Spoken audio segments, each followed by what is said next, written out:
is no limit to setting goals and adventures for oneself. Doesn't matter what your age is, you can still dream and hopefully put those dreams into action. Maybe we belong there too. Maybe we're not far away at all. Maybe we're as near as the sunrise that we meet, the hand we hold and the ground beneath our feet. We started on April 29th. Very gray, blustery morning, waves crashing onto the beach there at Canal Park. But it was a great morning because we were surrounded by friends and family, including our two daughters and our 4 grandchildren. And so we took off, walking down the boardwalk, kind of like the Pied Pipers, with people following behind us, and crossed the lift bridge and onto the Minnesota Point beach. And we kept losing people behind us as we went, but it was an amazing morning, really, to start off. The wind, nature was giving us a really big send-off, as well as our family. Wow.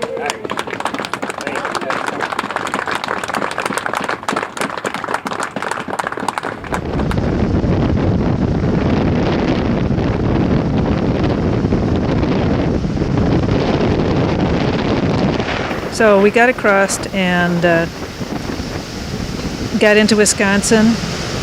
First day was 12 miles, and the thing about Wisconsin shore, even though it wasn't very long, was that it involved a lot of river crossings. We knew that beforehand, but we had no idea what level the rivers would be at.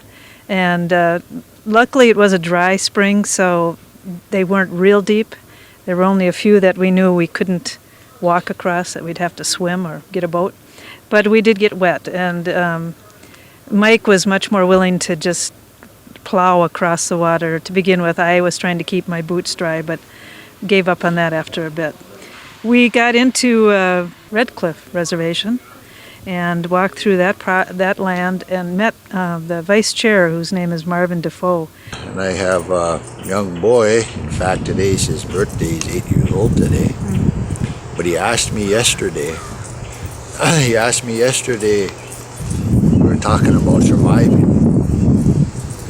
and he asked me about what we need to survive. So I told him, I says, well, you need 4 things.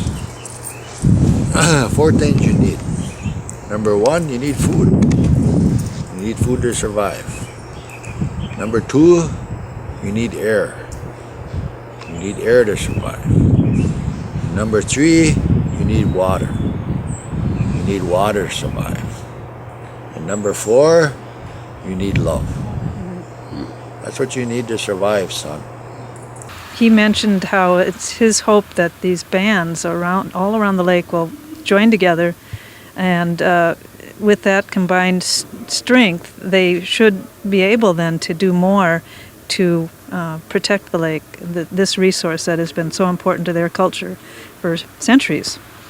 Ashland, Wisconsin, which at 10:30 in the morning it started to rain, and then by about noon it was changing to sleet, and when we finished at 3 it was snowing. What a day. We started out with heavy winds, we had rain, we had snow, we had 30 to 40 mile an hour winds coming through here. The temperature has not increased past 40 degrees today, and you can see here on this vehicle that it has been a touch of winter. We got in then to Michigan and into Ontonagon, walking the beach most of the way from Porky's up to Ontonagon was on the beach, and got to the lighthouse there and had a really interesting tour of this old light, which is now quite a ways away from the water because of the channel that they put in there. But the gentleman who took us around shared his great love of the history of that town and community.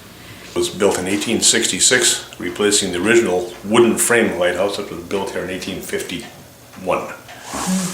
Ontonagon was from 1850 up to just after the Civil War, probably the busiest and largest port on Lake Superior. Really? 55% of the copper that was produced in the United States for the Union War effort came from this area. what turned out in this hike that to be a lot of fun was walking in the water. Not in the beginning of the streams, but other places. And so our first real challenging walk in the water was on our way to Frida, the town of Frida.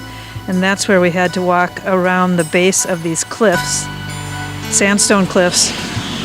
I had looked from Frida back at these cliffs with my binoculars, and I thought, well, I think we can do that, Mike. He had thought we couldn't, but I looked and said, well, I think we can. And he was very happy that I was the one that made that call, because once we got there, we discovered, well, yeah, you can walk around it as long as you don't mind being thigh deep in the water and walking very carefully. I wasn't afraid of falling because of getting wet. I was afraid of falling and getting our cameras, all our electronic gear wet. But that water was cold because this was only early May, and after being in it for even 3 minutes, your legs were somewhat numb. The Keweenaw Peninsula, we went up one side. We couldn't go all the way around the top because it's just too rugged. There are no trails, there's no road. We tried to go around in a boat, but the fog came in. And so we went to the other side, drove over to the other side and walked down. And there, in a community called Bettagree, we encountered something we'd never seen before.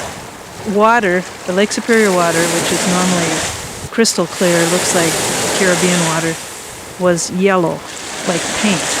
I mean, it would wash in, it was just soupy looking, yellow soup. And it turns out that was all pollen.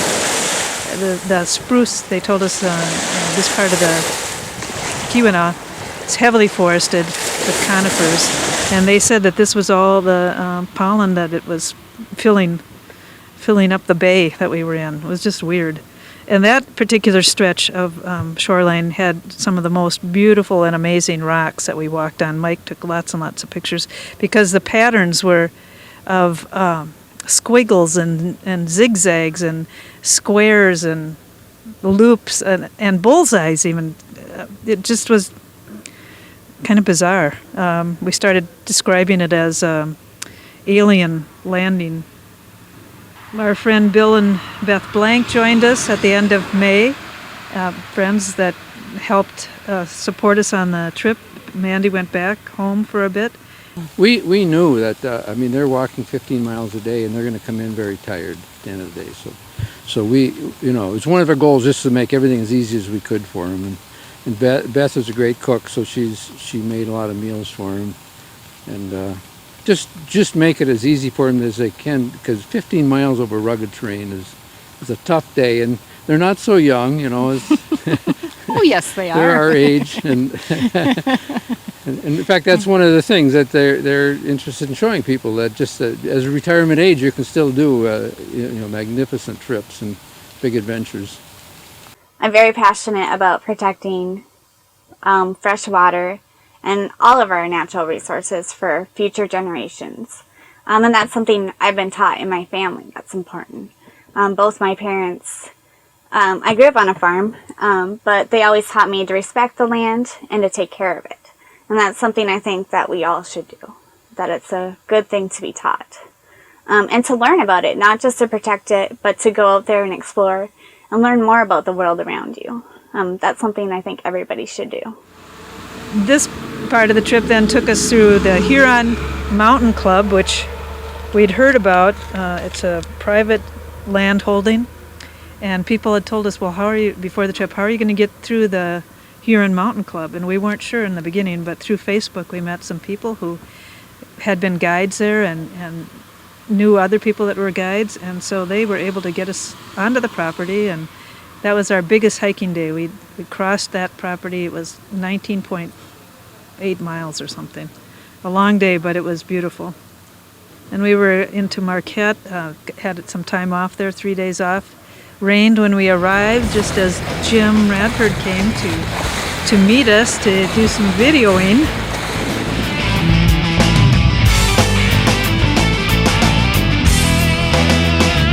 One of my highlights are the people we've met. That's the point I want to make. Just great people, great stories that have been part of it. And so rather than going on with all of the highlight list, let me ask you to ask us questions, and then we can satisfy what you need to know about. Yes. Oh, Pictured Rocks, which is an amazing, beautiful area, National Lakeshore. We walked across that. We also took a boat out and interviewed some kids on the boat that were there with their school group, and they had some fun things to share. Have you guys studied much about fresh water and the issues related to that? Yes, we've been studying on the Asian carp that are trying to make their way into the Great Lakes. And our teacher's been telling us a lot about it. Freshwater supply is one of the biggest in the world. Exactly. She's really trying to educate us about that. And actually, we're going to go on a sailboat trip in a week. Really? And we're going to take water samples and all this stuff to find out how the water's doing. Great. Do you guys think, with what's happened in the Gulf with the oil spill, do you think? I think that'll be a big issue all around. At the end of the Pictured Rocks is the area of the sand dunes, and that's an amazing spot. We dune hopped down to the bottom. I think it's 300 feet down. They say it takes you about 20 minutes to get down and it takes you about 2 hours to come up if you wanted to come back up. But we stayed at the bottom, walked that shoreline into the town of Grand Marais, Michigan, and it was horrible. Some of the hardest walking we'd done, because at least 3 miles, 3 hours, I can't remember which, was cobble. And we were just exhausted and it was hot. But another fun walk was another water walk, Tequamanon State Park in Michigan. There's a Tequamanon Bay. People had told us, oh yeah, you can walk that shoreline. So we got out there, started at the river, and it turned out there really wasn't a shoreline. This was a very, very shallow bay, and we walked through water for 5 miles. It was very, not even up to our knees most of the time, and it was warm. And we watched fish swimming around our feet and clams making tracks in the sand.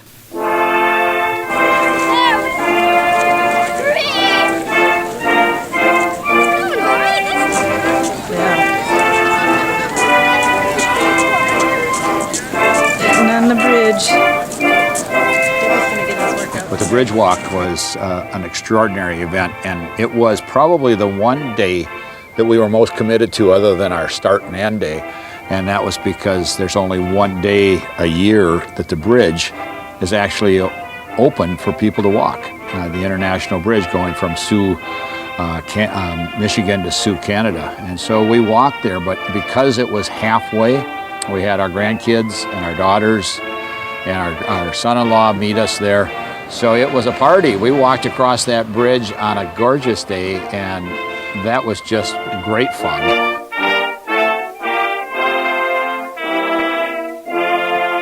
After that, it was a little more subdued. We went out to Gros Cap, which from Sault Ste. Marie, Canada, you have to walk west all the way out to get out past that St. Mary's River and that little bay that all the ships come in, and that before you can turn and go north again. So it's a long walk out on the roads and through the city of Sault Ste. Marie and out in the country, and then finally in Gros Cap we picked up the Voyageur Hiking Trail. This is the first time we got onto that trail.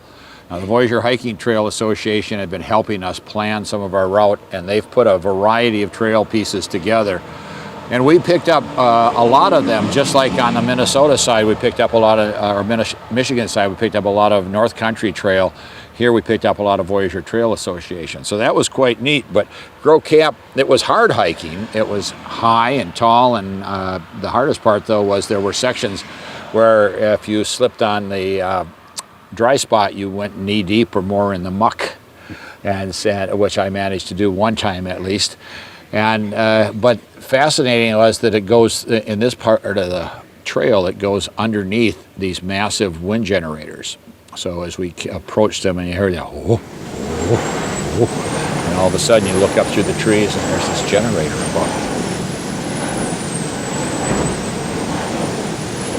Goulet Bay leads into Goulet Peninsula, which is a big obstacle for us. We actually walked across this really shallow water just knee-deep at the most for a very extensive time between the big bedrocks at the end of the area that I would say is just north of Grocap and then approaching the Goulet Peninsula.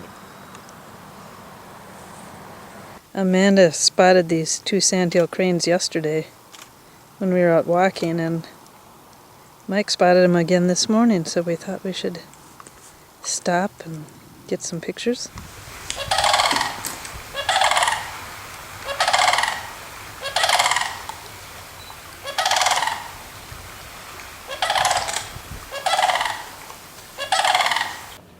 We were able to get to the best fish and chips place on the lake, bar none. Chiwequedo, I think is how it's pronounced. Can you pronounce the name? Chiwequedo. And what does it mean? Big Bay. Big Bay. Oh, thank you. Chiwequedo. Chiwequedo. Native owned, First Nation. The husband, as we understood, goes out fishing during the day, and the wife and the relatives cook in the afternoon, and people were coming from all over the place. And even as we were walking, people were pointing across the bay and say, "Oh, over there's the fish and chip place. Over there's the fish and chip place." And we were so glad we got there.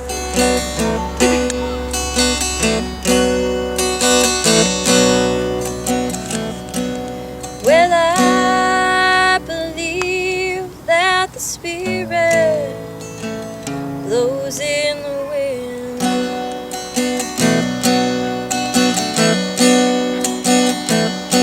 And I believe in the trees that blow within.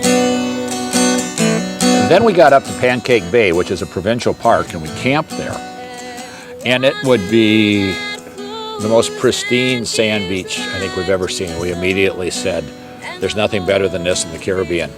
Water may be warmer, but nothing more beautiful than this. That was an extremely great place. Todd Starling, our Canadian contact, met us over there. And we just stayed there a number of days because, of course, we moved the RV ahead, then go back and start walking sections until we got up to the RV. But on the way then, one of the highlights for us, we met with Ellen Van Laar, who is an extraordinary artist who does these amazing colored prints that bring out the dragons and bring out the essence of the country. And it's just this vivid coloration and patterns that we love. Dan Bisson, who my grandson would love to have him do a dragon party like he described on our video. Well, about 5 years ago, we had an adventure with my grandkids. It was a treasure hunt. And during the treasure hunt, we made reference that there was dragons at one time here. The oldest one said, nah, there's no dragons. The youngest one said, maybe there could be dragons because it's all caves. Yeah. So the following year, I devised this dragon adventure. So I got a neighbor that lived over here that they have never seen to dress up like a wizard. And we converted his woodshed into a wizard's house.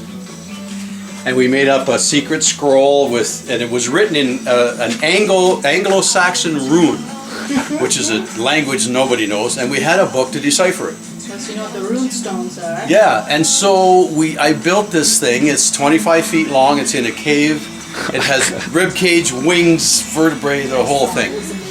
And the head was attached at that time in there. So I let the kids figure this out. We took them over there and we told them the wizard's only here every 200 years. And so they had to go over, and he was really good. He rose to the occasion. He was like a Shakespearean actor. He just went wow into this part. We did get to the Agawa pictographs and saw Mishapishu, which is one of probably the most prominent and famous pictograph on Lake Superior and in this region. The Lake Coastal Trail there is hard, really hard walking.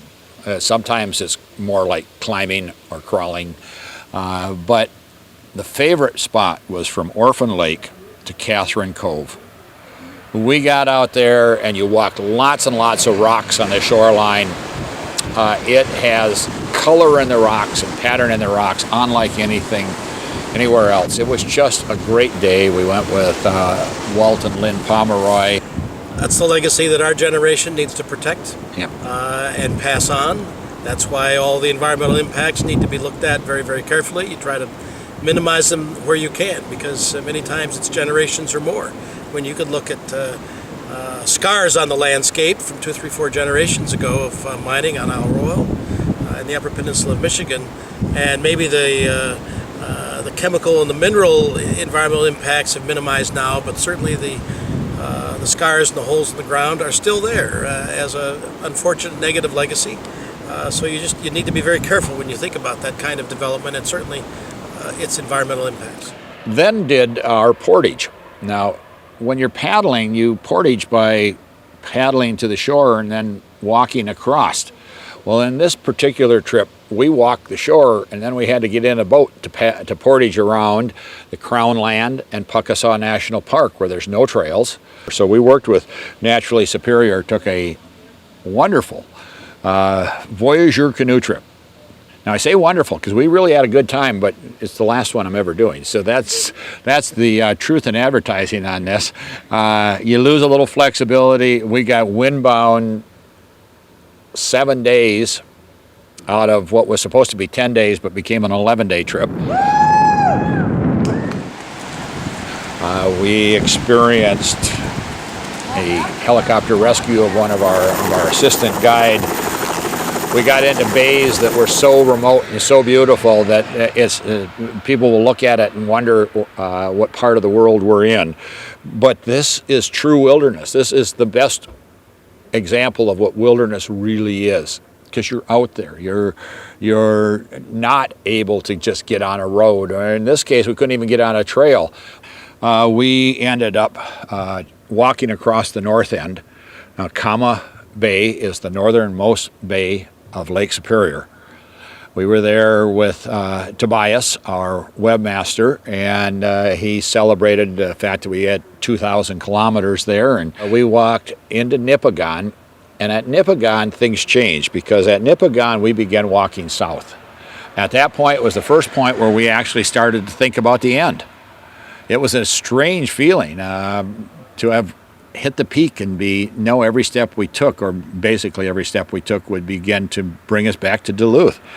And on the Sibley Peninsula, which is a very large peninsula and the last big peninsula of the trip, we walked on roads until we got into Sleeping Giant Provincial Park, where we did a variety of different trails, some of them extremely difficult, lots of elevation changes, lots of extremely exciting things to see, like a white-tailed deer, a massive buck, the most beautiful one I've ever seen, a 10-pointer swimming across the bay and then coming out of the water, or standing in a shallow water right in front of us. That was extraordinary. We had Sam Cook, the outdoor writer from the Duluth paper, who is one of the most prominent outdoor writers in the North Country, with us that day.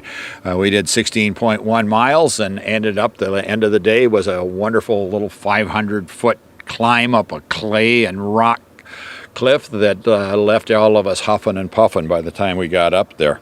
Well, yeah, I guess I thought there was always a possibility that you might not make it, because I'm your age, and you know, we're all in pretty decent shape, but you never know what can happen, and it's a long way, and it requires a daily. I didn't question your discipline or your drive to do it, but I remember Colin Fletcher, I think the writer, said, this is morbid, but he said something like, I decided long ago to live as if I was going to live forever and know that I might die before lunch or something. And I wasn't worried about you guys dying, but, you know, things can happen. And I think it's remarkable what you've done, and I think it's an inspiration to many, many people, some of whom you've talked to and some you'll never hear from. But that's a big deal, to get up and walk 15 miles and then go to bed and get up and do it again the next day. I say most people haven't walked 15 miles in a long time, and they haven't done it day after day ever. The abandoned railroad grades are hard. As it is, all of the ties are separated in such a way that they're never where your step is going to be. But now when it's abandoned, the rails are gone, then they twist and turn, and then you got all that gravel to walk. So it was extremely challenging, and yet between the beach roads and that abandoned track, we were able to get all the way into Thunder Bay. When we got down to the Pigeon River, we went out on Finger Point, which is a trail that everybody should do. It starts right at the information center just across from the customs, and it takes you out and gives you one of the most dramatic views you'll ever see, including the point of land that separates Minnesota from Canada. It was extraordinary. It was absolutely beautiful and made for a very reflective time for us to think about 2 months of extraordinary, wonderful experiences in Canada, and gosh, we love Canada. 2 months was great. We could have spent more. Then we got down into Grand Portage, and then ended up walking with Alan Abed and his 2 sons, and they walked along the beach in Grand Portage, and we thought, this is so great, because here we are talking about grandparents, and here we are with this, there's 3 generations of us walking this beach. The Grand Portage Tribe is one of our sponsors, and we're just really proud of what they're doing with their new school and efforts there, and Alan and his kids helped to close that loop with us. Minnesota was a different shoreline for us. It was different in that it's the shoreline we know the best, and along the way we planned a much shorter hiking because we knew we'd be meeting lots of people, seeing lots of friends, and that changed the hike. It also meant that what we were doing in some ways were on the victory lap coming into Duluth, and as we met people and had them join us and went out for pizza and did other things along the way, it became less of an expedition and more of a summary of what we had done and where we had been. There goes Kate, moving down in the rain to the music of Tina Turner. Going with Tina, she could go forever. Actually, in some ways, it's almost impossible for me to grasp that fact that we walked around the lake. But we did it, and we felt really good about it, both mentally and mostly physically. I mean, I feel pretty good physically. You not so much in your knees, but you did it under really tough conditions, I guess I'd have to say. And you know, the fact that our goal was to bring attention to the issue of freshwater and Lake Superior, I think we talked to people as much as possible about that and those issues. We won't know, I guess, ever whether we made a big change in people's lives that way. We can only hope so. We hope that the data we gathered on the way around about the shoreline and the rivers and the invasive species will be put to good use in the future for education purposes and policy. My hope is that our hike not only addressed Lake Superior and fresh water, but it provides inspiration for those who have their own dreams and are waiting to pursue them.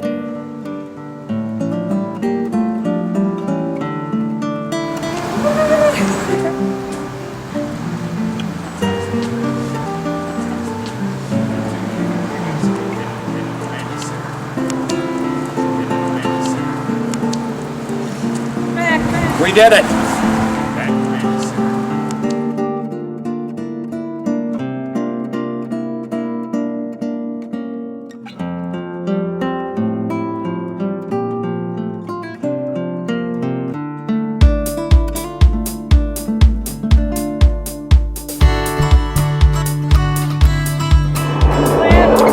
How long that in the picture? 3 miles, that's all that's left.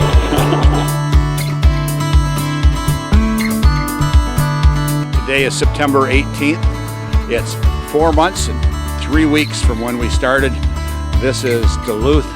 We're walking the city streets, and this is one of the most fantastic days of our life. We had no idea what to expect. It's pretty overwhelming, I'd say. Yep. And we have an absolutely perfect September day in Duluth on Lake Superior. It's cool, it's sunny. The leaves are starting to turn. It just really couldn't be a more perfect day. It's kind of a contrast to the day we started, though. We've encircled this extraordinary lake, and we are going to take the next few months to be able to grasp what we've seen, where we've been, and to remember all the spectacular people and places that made up our life for these 4.5 months. And you can see here, it is a people's trip. Oh yeah. It's just like a Volksmark. This is wonderful. I mean, it feels so good to be coming in with all of these people and to share our story. I think you'll be talking about this for years and years to come. I think so. Well, we want to hear other people's adventures because we really want to inspire others to. Yeah. Thank you. Yep.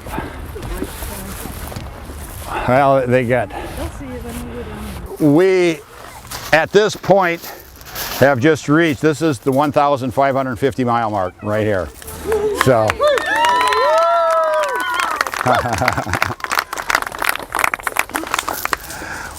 As those of you who were here at the beginning know, we engaged in a mini ceremony, if you will, of offering tobacco to the lake. Now, we have the wonderful good fortune of having Grand Portage, Red Cliff, and Bad River reservations as sponsors. And it was very important to us. We met with First Nation groups as we went around Canada.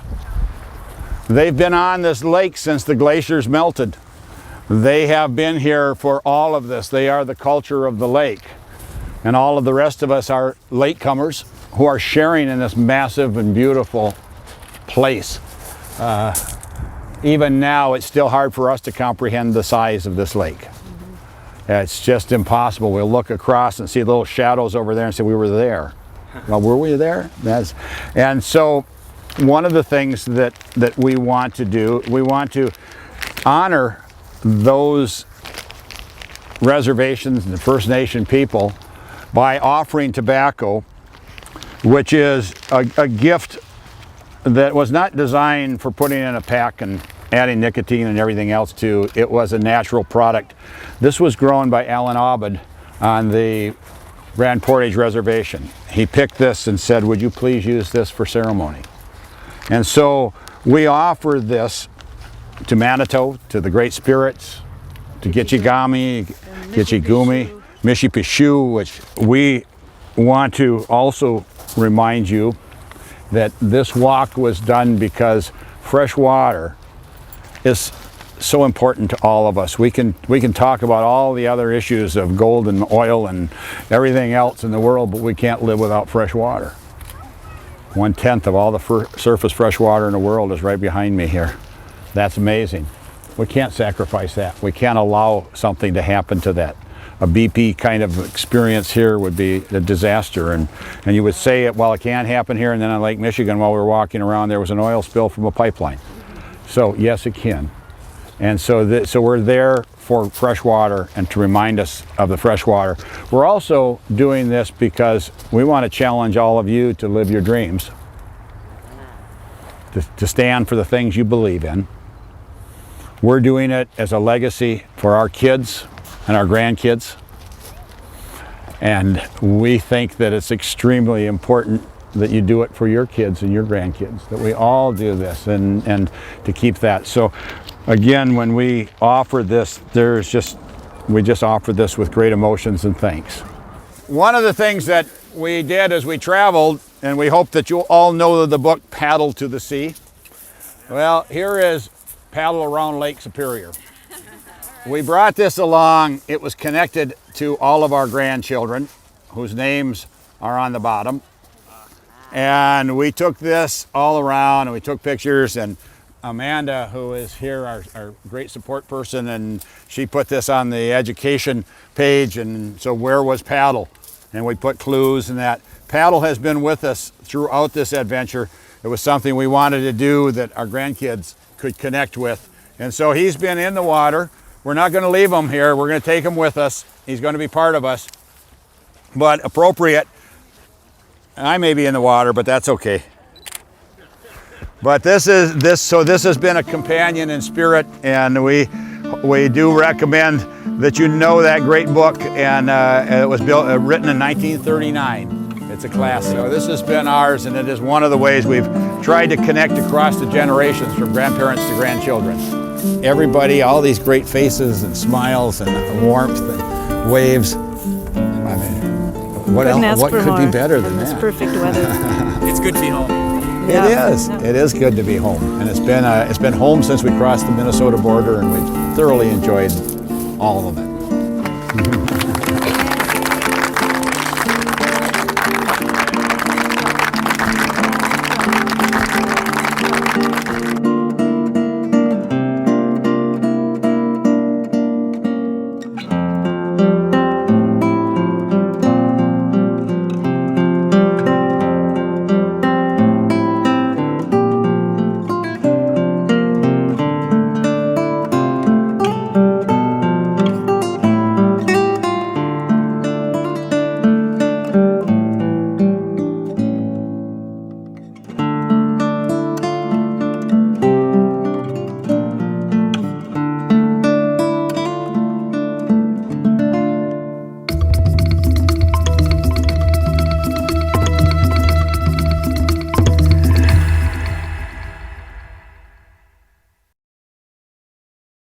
The idea came about innocently enough. We were in hiking one time on the Superior Hiking Trail in Minnesota, which runs along our North Shore, we call it, and talking about what Mike would do, what we would do when Mike retired.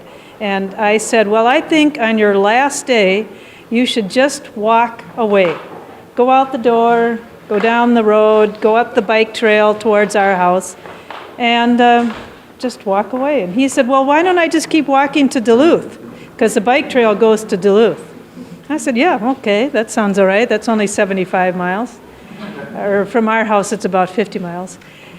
But then after that point, we really can't remember who came up with the idea of, well, why don't we just keep walking around the lake? And once it was spoken, it was there. And we didn't know at that time if anybody had walked around the lake. It seemed like a great adventure. We've since learned that there were two groups of Native people that did this.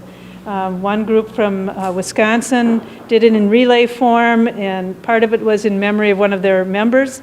And then there was three women, Native women in Canada, First Nation women, and they called it the Grandmother's Walk.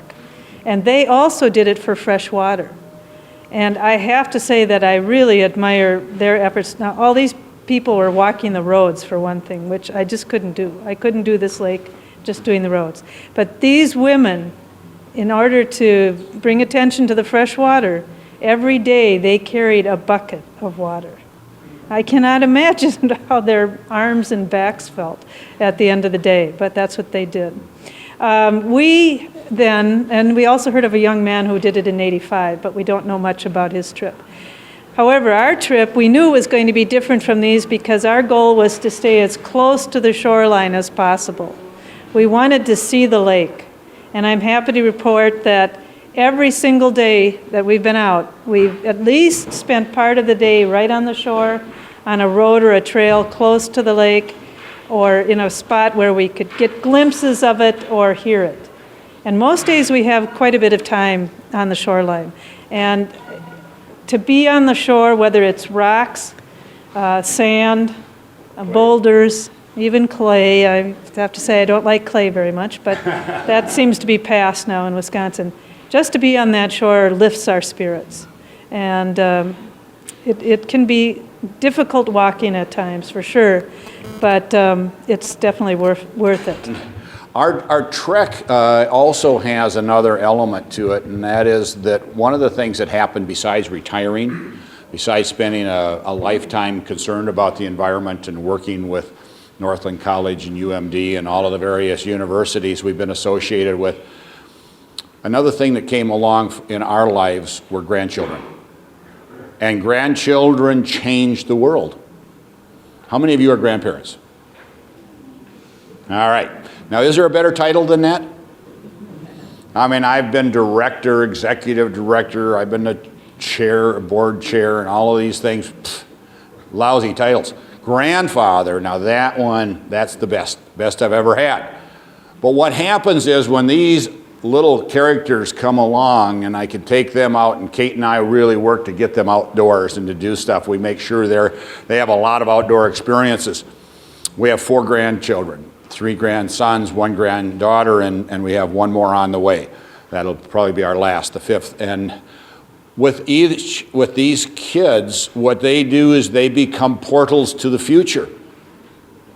All of a sudden, our life, which we're putting this capstone on and looking to the things to make our senior years meaningful and to continue to contribute, it has more pressure on us, because now it's not what we leave them as a physical inheritance, but what we leave them as a planet.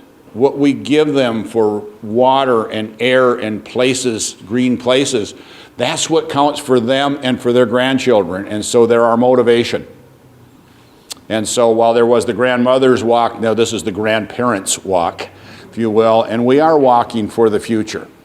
And not just our grandchildren, but all grandchildren. And I think it's always important to keep in mind the 7 generations concept that the traditional cultures had, that you always make your decision based on how it will impact the 7th generation out. Not my immediate checkbook or my immediate good, but how does it affect the future? If we always made our decisions on that basis, we'd make a lot of good decisions. We might not have all those wonderful tar balls washing up on the Florida coast right now. So we have this as a very strong motivation to us. We also have the motivation of health. And Kate, you want to tell them about our health and what we're doing? Well, when we started thinking more about the trip, it started to snowball, different research ideas and projects. And of course, we realized walking this sort of distance ought to improve our health. We're either going to be better off or worse off. We're not sure with our joints anyway. But the heart, cardiovascular, all of that should be better. Weight loss, which Mike is doing much better than me. I still haven't figured that part out, having walked almost 500 miles. But I thought, well, we should be an example. Maybe we could get some medical people interested in this project, people doing gerontology work. We actually didn't get very much interest that way until the very end, right before we started Medica. Where's one of our sponsors here? Jumped in and said that they'd sponsor us, and maybe after our walk, assuming we make it all the way around, then we would go and talk to some of their clients. But I thought, we can be the guinea pigs, or in Mike's case, a test tube. He wants to be a test tube. I'd be the guinea pig, and see what happens. Do we get healthier?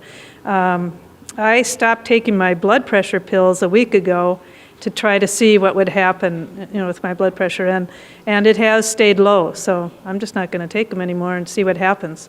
So that's improving. And there's lots. I don't know how many millions, 70-some million baby boomers coming up behind us, and so we thought this is a good way to set an example for others. We know that people aren't going to do this sort of extreme exercise, but just the concept of walking. Walking is so good, so easy, so cheap. Just get a good pair of walking shoes.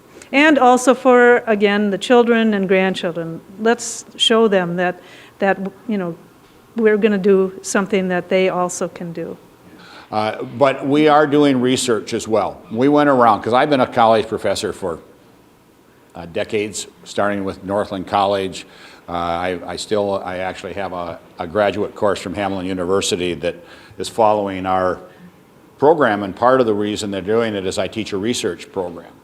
And so these teachers that are taking this course are replicating what we're doing around this lake with their students around lakes in their area, so that they can learn the research techniques, and then they can apply it, and they can go with the students, and they can start to have things happen, because our goal would be to see every lake have a record.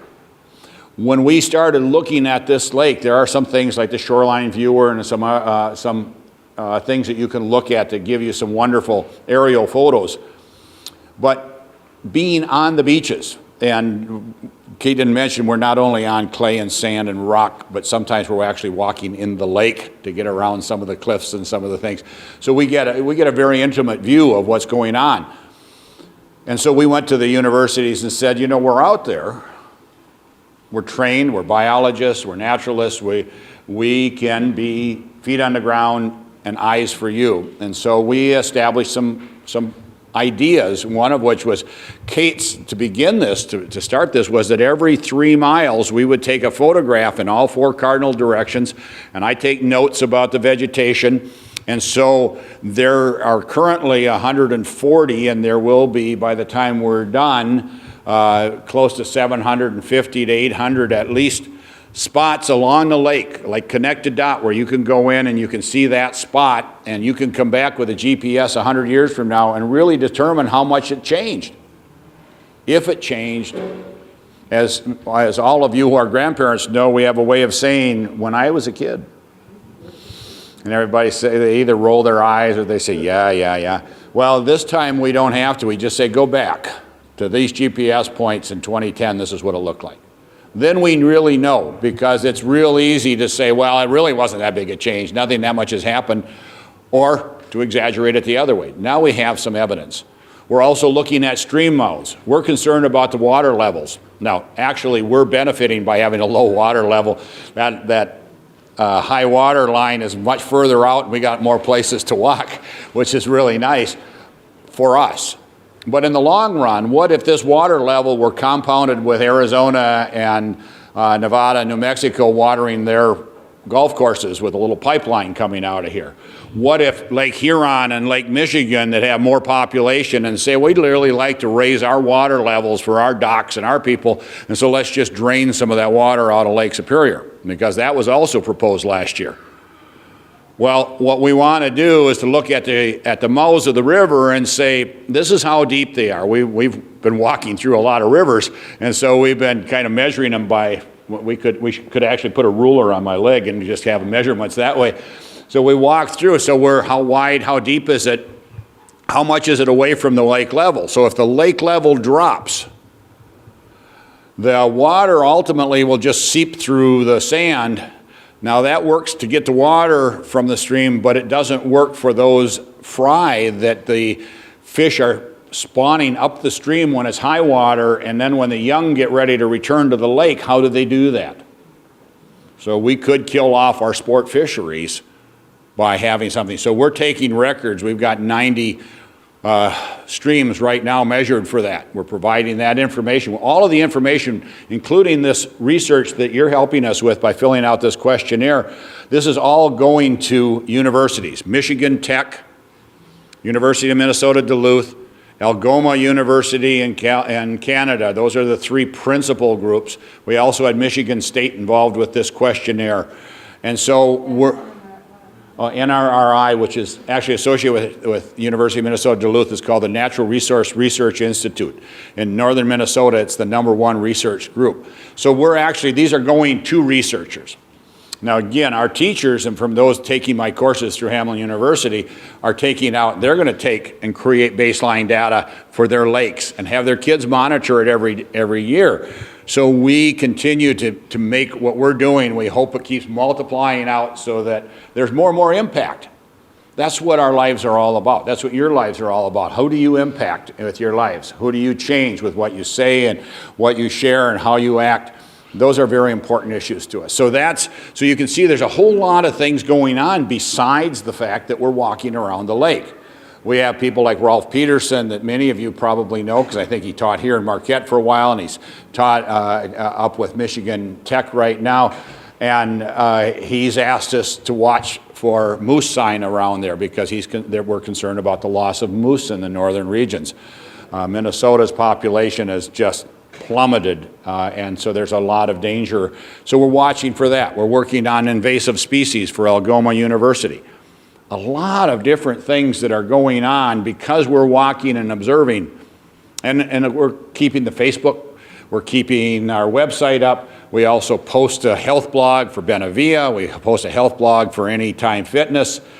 So we walk about 8 or 9 hours a day, and then we spend 2 to 3 hours uploading photos, resizing them, putting our blogs, writing up our research material. Amanda is our support person here. She drives a RV that we stay in at night. We have not had to tent camp yet. We will in Canada for sure, and we may be in Pictured Rocks.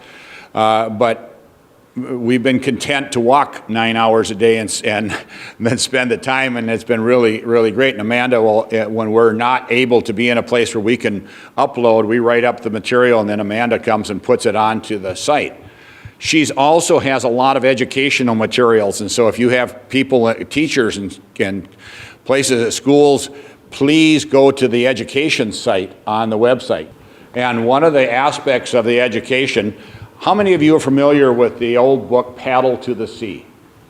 Wow, that's wonderful. Well, Paddle to the Sea inspired me. And I bought the Paddle to the Sea for our grandchildren, and then I found out Bill Mason's old 1966 black and white 30-minute one was available on DVD, so I bought that for the grandkids.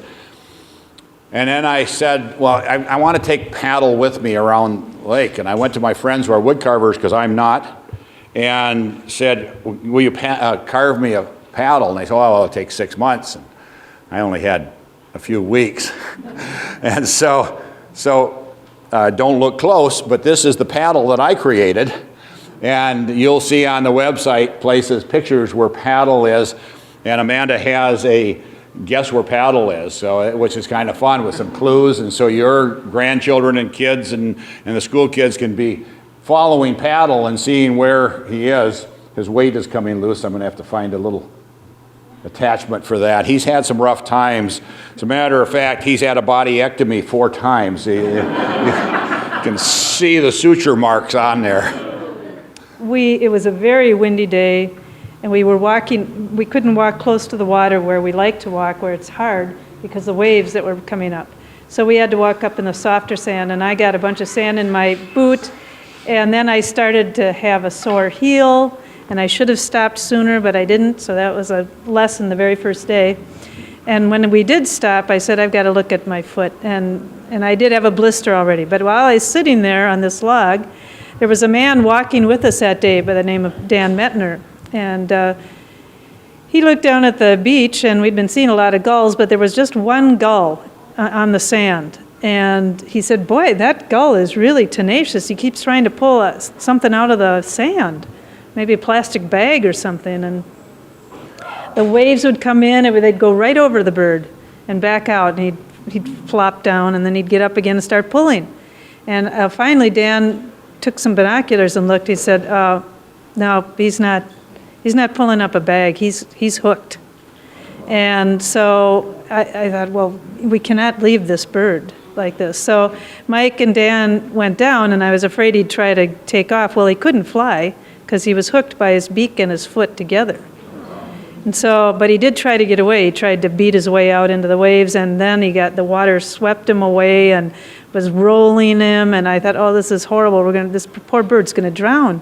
But Mike managed to find a big stick, and I had turned around. I was clicking our point count, and then all of a sudden I heard Mike yelling, Kate, come here. And I turned around, and he had this bird. He was carrying him on this stick because he was like a circle hooked like that. So he said, come here and help. And so I ran over, and he put him down on the ground, and the bird tried to flop away again, but I grabbed him.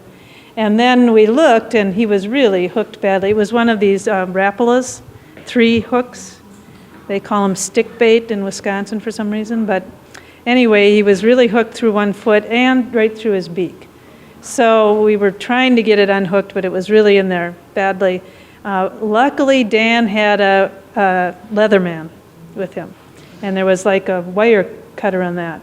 So he clipped the hook by the beak, and then and that was bleeding a little bit. I don't know if it was in his tongue or what, but then he was actually able to unhook the hook from his foot.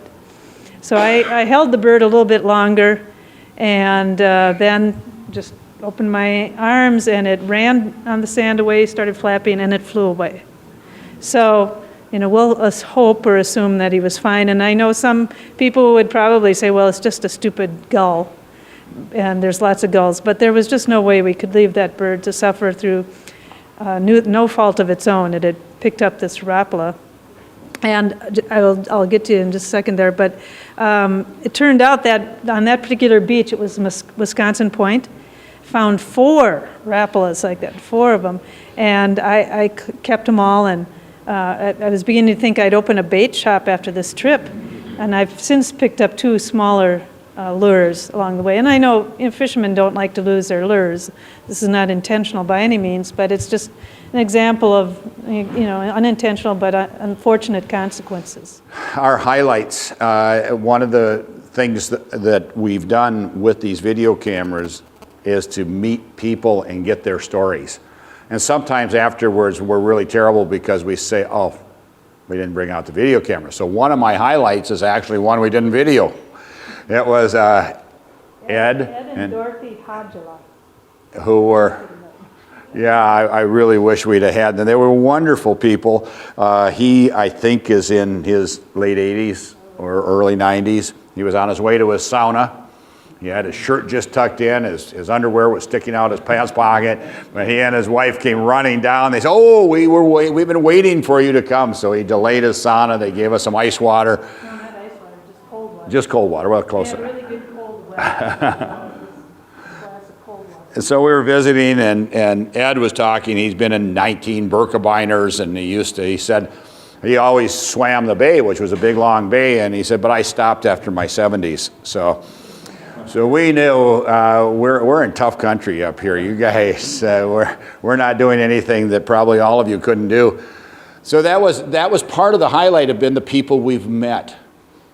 And stopping along the road and say, wow, you look like you could use a cold one. And so they said, well, so when you get to Eagle River, we'll buy you a beer. And this people inviting us up for an icy drink on a little Traverse Bay. And, just the fact that people are interested in sharing our adventures. And Mary over here, I see on Facebook all the time, and it's good to see her in person.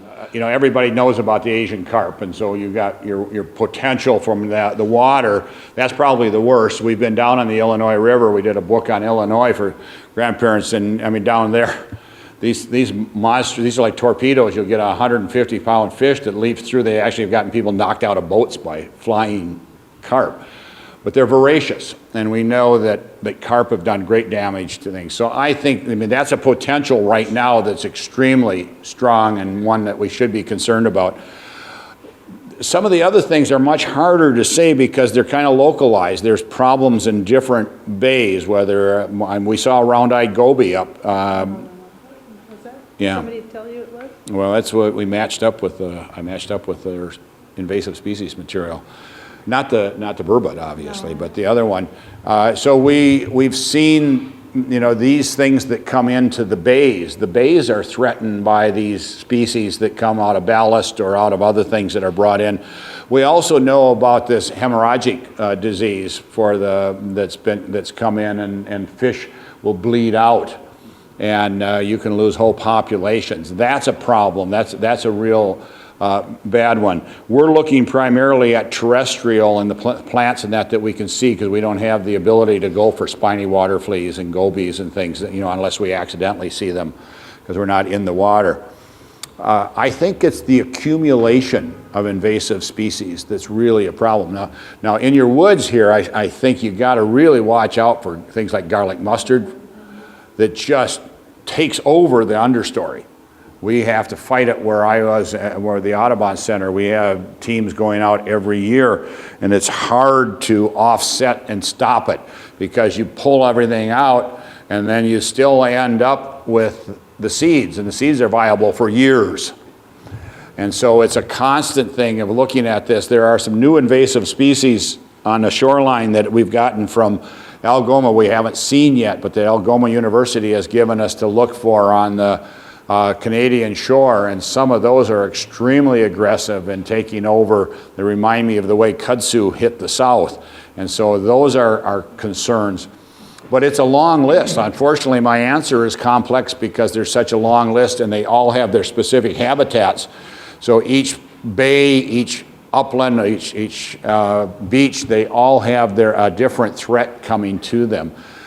And we have to learn someday to quit, we're the transport system. I mean, these invasive species aren't coming here by themselves. They're not alien landers, but they are coming because we're not watching. And so I don't have a specific answer because it changes so much from the Duluth Harbor to your harbor to Sault Ste. Marie and all these different locations.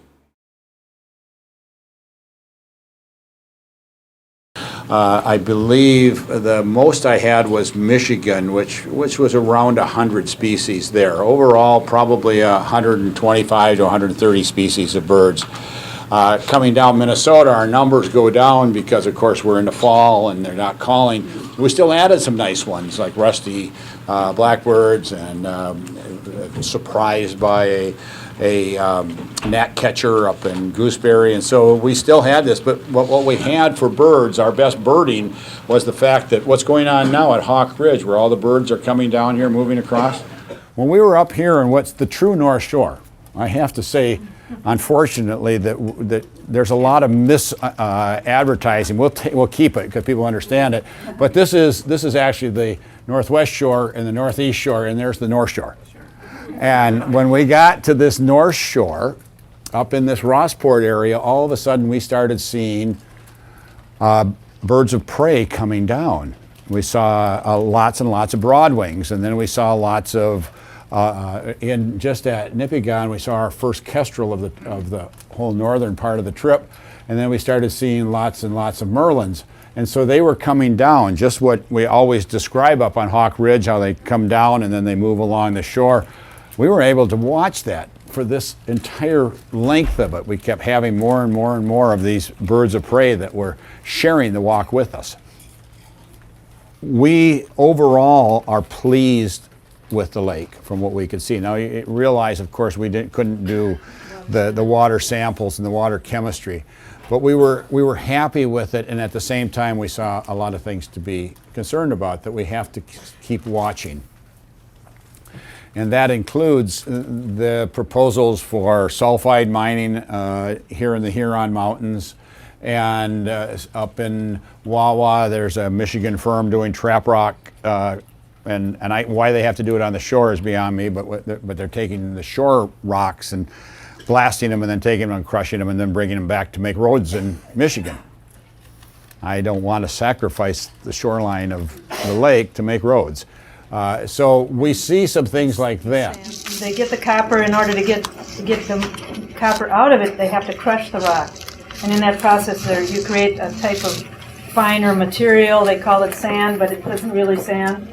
And it was dumped by the tons along the peninsula shores, and it contains arsenic, because that's one of the results of crushing the rock is. And the arsenic is in this stamping sand, and nothing grows on it. It's totally sterile, and it's been out there for decades, and we just and nothing's can't imagine where that arsenic is going, and since it's right next to the shore. So that's a concern too. We were told, because of course we did drink Lake Superior water a number of times as we were traveling, but some places we wouldn't do it. And they said, well, it'll be fine. And we thought, well, nothing could live on this. Nothing could grow on this for the last 50 years or so. Why would I think that the water that filtrates through that would be fine? It didn't make sense to me.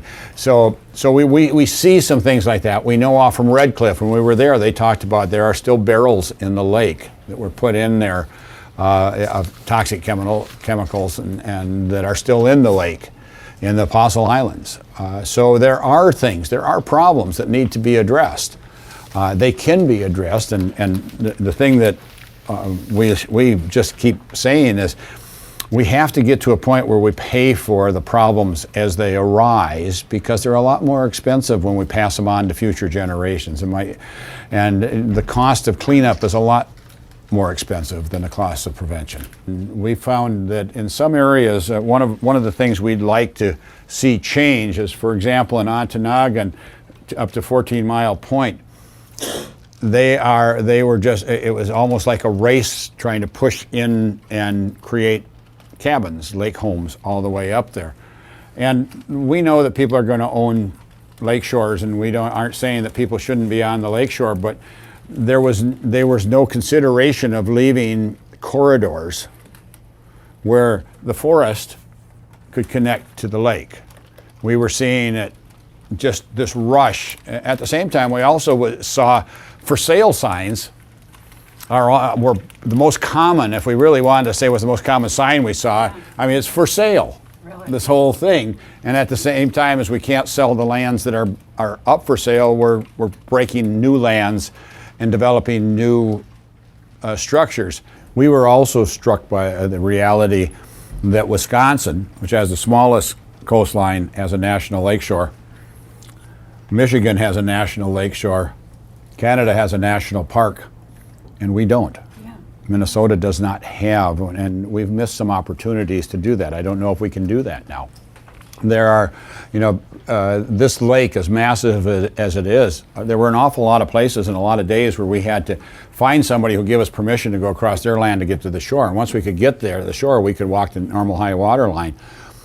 But you can't, but getting access, getting that public spot. And so just in the same way we haven't left the corridors for ecological exchange between lake and forest, we also haven't left the commons, the thing that allows all of us to have more access. And so, I mean, support our state parks. They're the key right now for you to have a North Shore experience if you don't own a home. I think is an answer, but what we did was take this survey with us that asked people what they thought about the lake and what they thought they knew about the lake.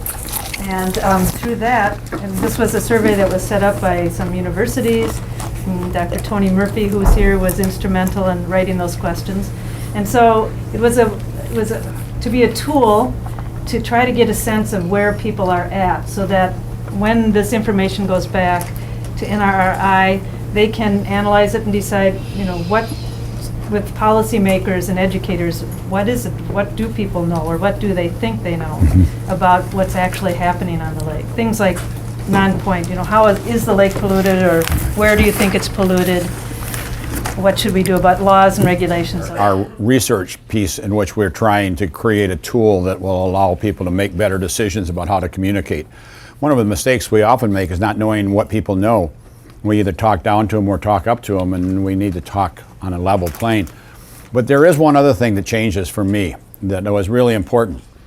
As we talked, and we did interviews, not only this, but we did over 100 different interviews going around the lake, listening to people tell their story. And some those were on video, and then we had all the other ones where we were invited up and we sat. They said, especially if they said we got something cold to drink, we'd come up and sit down. And so we would have these discussions and listen to what people felt, what they thought. And of course, everybody on the lake loves the lake. But one of the things that comes to me is that everybody loves the lake in front of their place and knows the land right behind their place.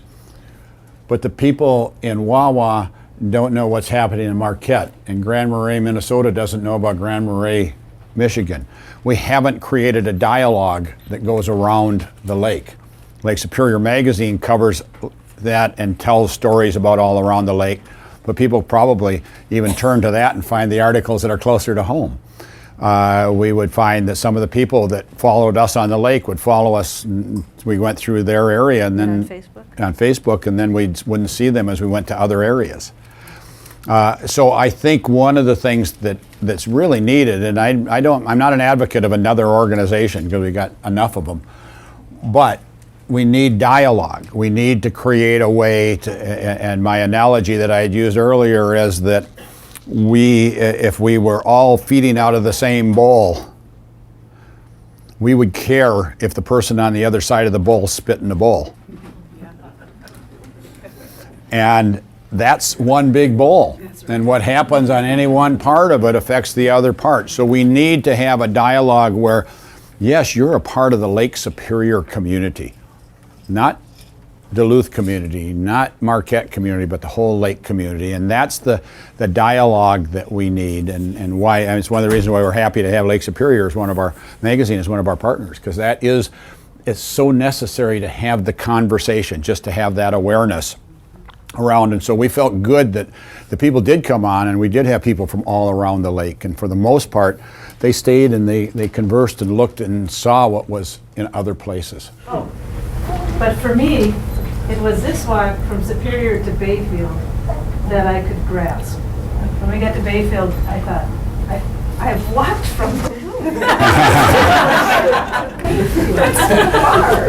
And then after that, it was just another day of walking. So I really, I've walked every day, that's what I know. But I can't really feel like I've walked from the lake. And I need to share with you one thing. We were talking about what we were going to say here, what kind of things we would share, and Kate had gone through that book, The Zen of Walking and Wilderness, and read out at the lake some quotes, and I was thinking about that as we're always, some of the times we're walking, we're just sharing ideas about different things, and trying to describe this lake and this walk, and just describing a journey, and my thought was on this, that a journey is never measured by the end point. The success of a journey is always predicated on the consequence of the next step. Think about how many steps we took, and had we twisted an ankle, slipped, been hit by a car, run over by a moose, any number of things, it was ended. So it was just a step by step, and to a certain extent, that's how we focused on each day. We didn't think about the end until we got up around the corner. We didn't think about when we would get here. We just thought about what's the route tomorrow? Where will we go? And listening to somebody say, I think you can go over there.